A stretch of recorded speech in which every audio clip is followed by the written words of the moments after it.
une guerre totale entre Hezbollah et Israël qui est à notre porte. Et c'est la dure réalité. Et il faut se réveiller. Il faut arrêter de regarder les Taylor Swift et les Eminem, etc. Il faut mettre ses deux pieds par terre et regarder la réalité qui est en face de nous. Parce qu'on arrive dans un temps qui est très dangereux. Et on ne le montre pas sur les journaux. Mais je vais vous montrer un extrait de l'interview du colonel Douglas McGregor. When it became obvious on the strategic level that Israel could not annihilate and eliminate Hamas, Netanyahu and his supporters began casting about for another way to quote-unquote win the war. And the way to win this war in their minds strategically is to attack Hezbollah, because they know that that's their best shot at widening the war and bringing in the United States on their side, not just against Hezbollah, but also against Iran. And from the very beginning, the obsession with Iran dictated action that would bring Iran to war against Israel. Well, I think Mr. Netanyahu's wishes are being fulfilled right now. He's got an aircraft carrier battle group headed to the Eastern Mediterranean to support him. I don't know where the Eisenhower is or what its state is, but it went into port after being damaged in some way by the Houthis. But I suspect that they could refurbish the Eisenhower, bring that back out to sea, which gives two carrier battle groups with the capability to contribute to Mr. Netanyahu's war. So I think right now, the one thing we can bet on very certainly, with great certainty, is a war with Hezbollah. There's no question about it. And Hezbollah says it's ready. It not only says it's ready, but it says it's going to have additional fighters show up to support them. I think they know that ultimately when Israel goes after them, it's a war to the finish. There's no question about it. It's even worse than what we've seen, frankly, in Gaza. This is a war that the Israelis know they cannot afford to lose, which inevitably means that Iran will come into the war.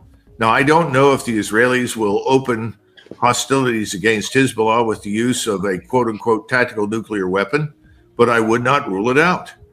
They know that the Hezbollah is heavily dug in, very well prepared, and has a multitude of weapons that they can hurl at Israel. It could level large parts of Haifa as well as Tel Aviv, where most of the Israelis are now concentrated, because most of the Israelis have left the south, moved further into the center, and the same thing has happened with Israelis living in the north. They've pulled out and moved further into the center, which means these are even more dangerously lucrative targets if Hezbollah responds in an all-out war against the Israelis. And they also know that there's a very high probability that if Hezbollah is in a fight to the finish with the Israelis and Iran comes in, that Russia is not going to allow Iran to be destroyed by us. It will stand by Iran. And then there's something else that's very interesting. It strikes me that very few Americans are looking at Cyprus right now. Cyprus is the unsinkable aircraft carrier in the Eastern Mediterranean for Israel. The Greeks have made it very clear, the Greeks control half the island, that those bases will be accessible by the Israelis. Well, as soon as that occurs, I think the Turks are suddenly going to say that's unacceptable to them, especially since those bases will be used for strikes against Hezbollah. Then it seems very probable that the Turks will finally dust off their equipment and decide to enter the war. And that's an incredible development that will not necessarily globalize the war, but it will certainly regionalize it in a way that we have not seen in the past. Ouais. Ce qui est intéressant, en fait, dans ce qu'il dit, et je dis la vérité, moi, la première fois que j'ai entendu Netanyahou qui dit oui, le Liban, ils vont jamais connaître une destruction depuis qu'ils existent, etc. Moi, dans ma tête, direct, je me suis dit, ceux-là, ils vont utiliser l'arme nucléaire, c'est vrai. Tactique, hein, mais ils vont l'utiliser. Pour moi, la vérité, s'ils utilisent l'arme nucléaire tactique, on peut tous prendre nos bagages direct. Au moment que la première bombe nucléaire tactique qui tombe, on peut prendre les bagages et il faut partir absolument de toutes les grandes villes. Parce que ça va dégénérer. Il n'y a personne qui va accepter ça. Personne au monde va accepter ça. Mais parce que c'est tellement des tarés, hein, ces zionistes, c'est vraiment des tarés. Je pense que le monde entier a vu comme ils sont complètement zinzin, comme on dit. Ouais, moi, ça ne m'étonnerait pas qu'ils font ça. Parce qu'ils ne pourront jamais gagner dans une guerre conventionnelle contre la Hezbollah. Jamais. Ils n'arrivent pas à gagner contre la Hamas. Qu'est-ce qu'ils vont aller se battre contre la Hezbollah? Jamais ils vont gagner. Donc, c'est des tarés, ils peuvent faire ça.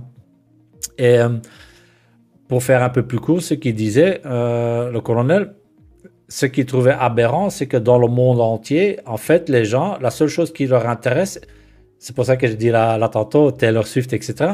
Ouais, ça allait au petit concert de Taylor Swift. Notre crédit immobilier, il est super intéressant, on doit payer à temps, etc. Et tous les gens, ils sont tous occupés avec leur propre petite vie.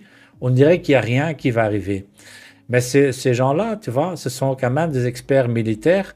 Et eux, ils savent ce qui peut arriver. Et pendant les 30 minutes, il a réitéré plusieurs fois que la bombe nucléaire tactique, ouais, pour lui, il y a une grande chance qu'ils vont utiliser ça. Parce qu'ils ne savent pas gagner conventionnellement contre la Hezbollah. Donc voilà, moi je voulais partager parce que je trouvais que c'était important, tu vois. C'était important d'être quand même conscient qu'on est quand même dans une époque, malheureusement, qui est au bord d'une troisième guerre mondiale, tu vois, et que ça peut vraiment exploser dans tous les sens. Voilà. Merci d'avoir regardé. Assalamu alaikum wa rahmatullahi wa barakatuh.